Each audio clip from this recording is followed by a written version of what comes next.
लोकसभा चुनाव 2024 से पहले काफी दलों ने विपक्ष का साथ छोड़कर एनडीए का साथ देने का फैसला किया। क्या उन्हीं में से एक नाम राजा भैया का भी होने वाला है? क्या राजा भैया बीजेपी का खुलकर समर्थन करने वाले हैं?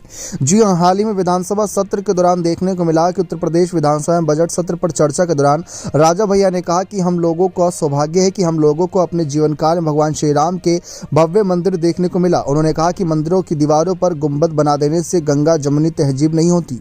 राजा भैया ने कहा कि मेरा मानना है कि आदि शंकराचार्य के बाद अगर कोई सनातन उत्थान का और हिंदू उत्थान का काम कर रहा है तो वह नरेंद्र मोदी कर रही हैं। राजा भैया बोले कि माहौल बिगाड़ने का हो रहा है प्रयास। जी हां, राजा भैया ने कहा कि सदन की कार्यवाही देश के अलावा विदेश में भी देखी जाती है। यहाँ कुछ बातें गलत कही गई हैं और अर्ध सत्य हैं। ये गलत संदेश देता है।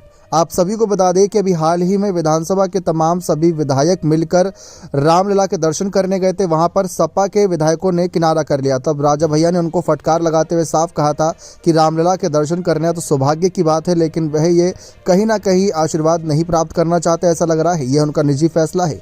राजा भैया सीएम योगी के साथ अयोध्या दर्शन करने गए तो वहाँ सीएम योगी के आगे पीछे ही कहीं ना कहीं नजर आए। तस्वीरों में आप देख सकते हैं मुख्यमंत्री योगी आदित्यनाथ के साथ उनकी कई फोटोज भी सामने आई हैं।